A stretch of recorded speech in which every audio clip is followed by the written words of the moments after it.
I'm Dave Polya. I'm a professor of environmental geochemistry at the University of Manchester. And yeah, delighted to contribute to this project. I tend to focus on chemicals, and the most important of those is arsenic. And across the globe, maybe it's 100,000 premature deaths, of course, every year because people drink water that's got even quite tiny amounts of arsenic in it, less than a part per million.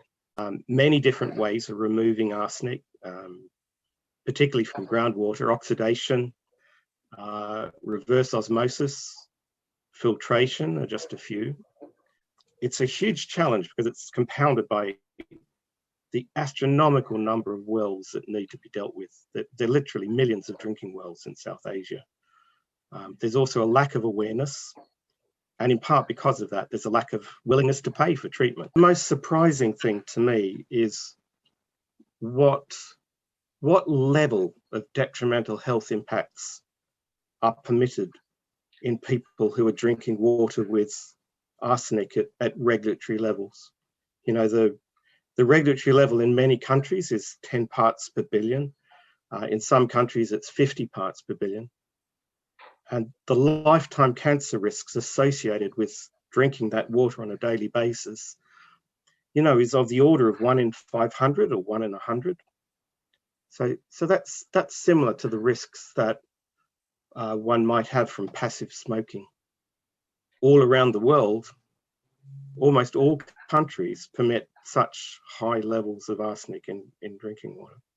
For us, well, our focus is very much scientific, and there are also a relatively small number of us who are doing this work, and we don't necessarily speak the languages of the people who are impacted by this. So I think this is an area where volunteers, NGOs, organizations like the Earth Project could make a tremendous difference. So it's a short question, but you could write books on this. If I could restrict myself to arsenic, I think this is actually quite interesting from a point of view of like targeting. If you have an effluent from a factory, then it's relatively straightforward to identify, well, that's the factory it comes from. That's the person that owns it or the company that owns it. So there's a target for action. There's a target for regulation as well. The problem with arsenic is the vast majority of arsenic in groundwater is of natural origin.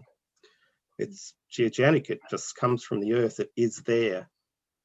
And as such, there isn't anybody to blame for it, if that makes sense. And maybe more importantly, there isn't anybody in particular to pay for the remediation. So that makes the remediation of natural arsenic, if you like, much more difficult to deal with and to organize.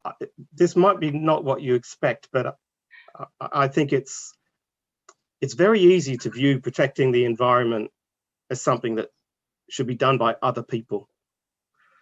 It's also very easy to say that, you know, degradation of the environment, it's a responsibility of business, of other organizations that create pollution or generate greenhouse gases or destroy rainforests for timber or so on.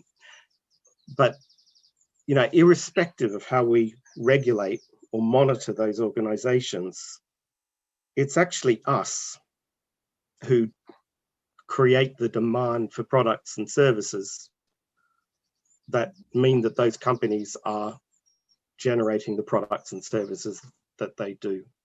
So I think at an individual level, I'd say environmental protection, and includes in relation to water resources, I think it begins with us.